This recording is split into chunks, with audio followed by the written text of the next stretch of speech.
Check out these. These are, it's like all thread, but it's got these nice little handles on them. And I don't know what these were robbed off of, but might be able to use that to make something at some point.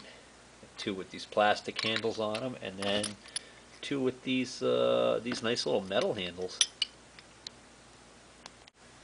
Another pair of heavy rubber gloves, good for working on the parts cleaner. Alright, this box has some more scrap. Notably, here's a nice long 24-inch piece of what looks to be 3/4-inch bar stock. Here's a short piece of it.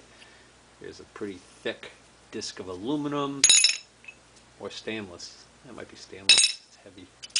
That's a small disc of aluminum. Just some little, even something like that you can use for shimming. This rod right here looks like it was salvaged out of something. It's got a very fine pitch thread on it. A bolt or a washer, we can throw that with the other hardware. Some assorted brushes. Nice little bristle brush there. Another one of these. Cleaning out holes or bores. Small wire brush. A very fine, feels like a China bristle, soft brush. Looks like would be maybe for cleaning optics or something. I don't know. Another lead acid brush, unused. You can always use that. A couple of pieces of copper tubing. Just grab these, figuring, hey, I'll throw them in my copper bucket for scrap.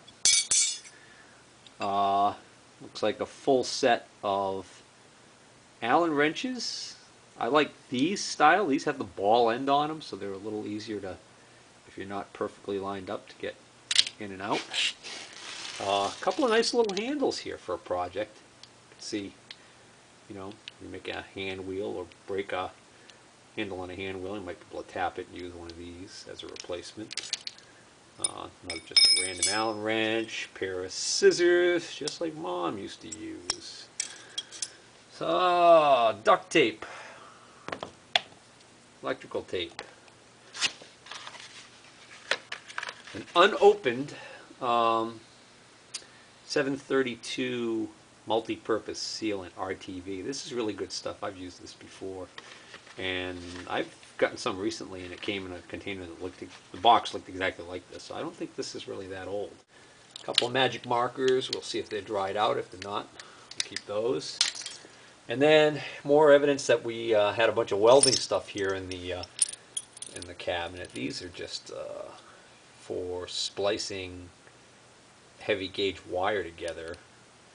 But these, I think, are from that. I think these should have went with that welder. Oh well, my gain, somebody else's loss. In other words, I think that you've got a lug that came out like that from the welder, and then I think this bolted onto that, and then you could clamp down your welding lead basically like this.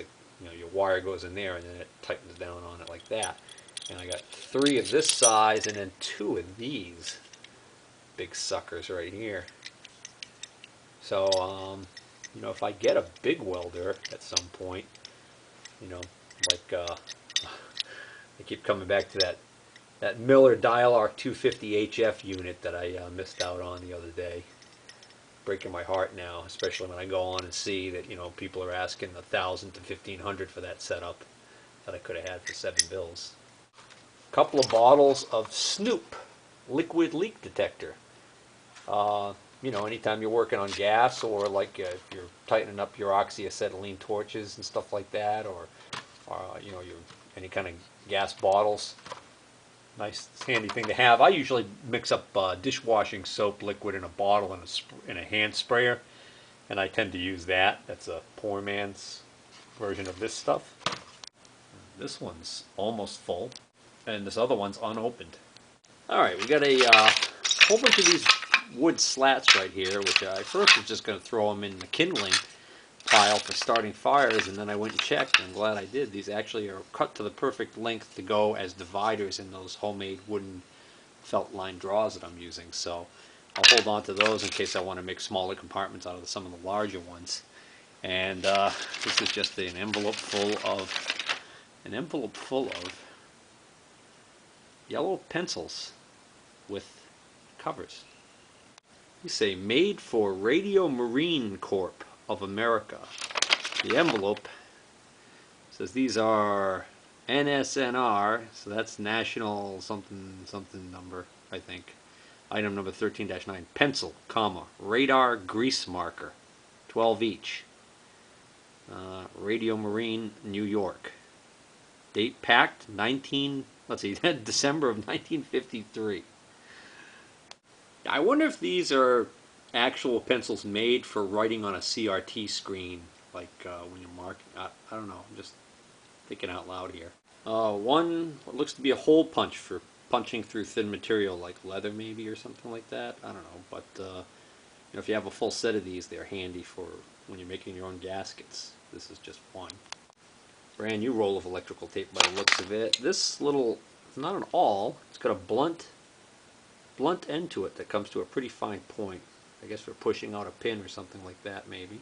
Oh, that's the unused, unopened tip for that tube of silicone.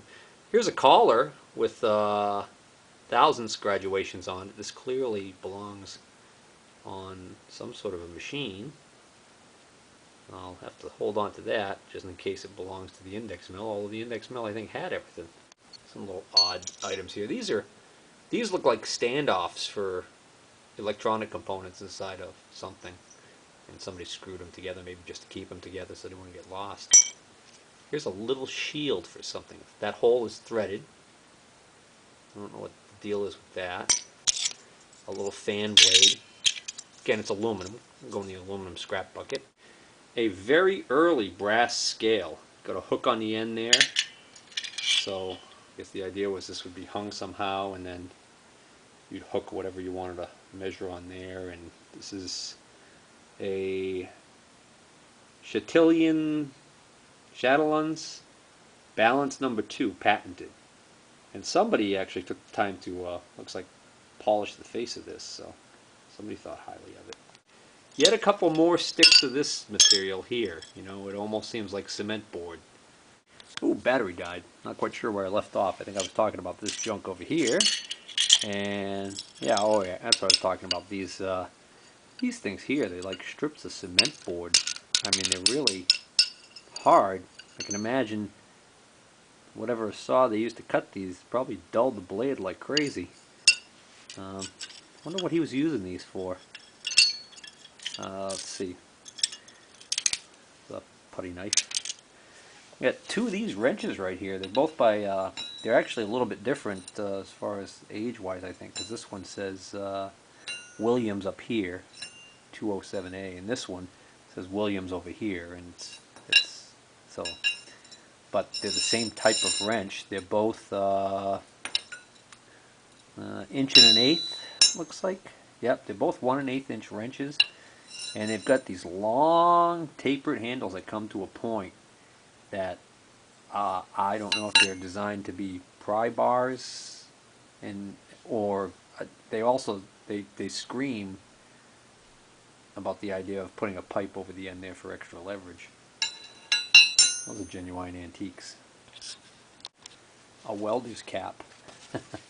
Funny, just the other day I was using the plasma cutter to work on cutting up the multi-hoe backhoe, some more scrap on that, and I was thinking I could use one of these, so throw that in the wash.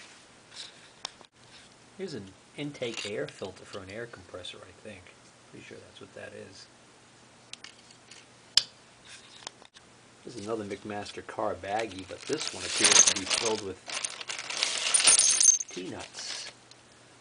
Some really small ones, different sizes, some T-bolts, some hold downs, really little ones like that, some larger ones, just assorted hardware. Alright, so get a load of this. Inside this little baggie, they had, or whoever had, these parts. It's a little metal plate right here, and this other little metal plate. Looks like this might be heavily oxidized copper. And then these 2 little things right here, which I have no idea what the hell they are. They're weird little sticks. And then a copper looks like almost like a copper screw, a couple copper washers, and a copper nut. So here's what I'm thinking. I'm thinking this goes together like this, but I have no idea why. I got the little two ends sticking out on the end there. This almost looks like it has something to do with welding. Those almost look like they might be like almost like tiny welding rods or something. Electrodes. I don't know. It's weird. So if anybody has an idea what these are, what these parts are for, please let me know. They definitely look like copper plates. Found this device in there, and believe it or not, I think I might know what this is.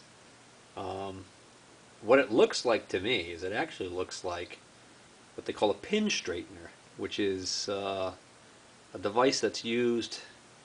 Used to have these mounted on two vacuum tube testers, and the idea was if you had a vacuum tube that had a bent pin, so you were having trouble getting it in the socket, you would insert it into this, and what it's got is it's got these beveled holes that help guide the pin in, and then when you push it all the way down in, it would straighten the pins on the vacuum tube. That's almost what it looks like to me. The layout is a little bit different, so maybe it's for plugs, some kind of plugs that had pins on them. Well, I just looked at it under the magnifying glass, and it says General Cement Company of Rockford, Illinois on the top here, and then on the back I think it says NL Company or NLCO, and then there's a part number on the red one here, 55128-1, and then I'm assuming the blue one's going to have a different number maybe. No, looks like, yeah, 55128-2 maybe, I don't know. But again, they look like pin straighteners, but for what exactly, I don't know. Usually small vacuum tubes of this size, they have a space between two pins, and then they kind of have a, you know, a different shape, so that's what makes me think that maybe it's for some kind of a plug. Also in the cabinet there was a bunch of gloves. These look like they're all pretty much welding gloves. These, let's see, that's, what we got? A pair of these here, these are cheaper ones I think. These here, the fingertips are a little rough, but boy, these are, talk about high heat. And, oh, okay, here we go. So we got 3 pairs of welding gloves. Not bad.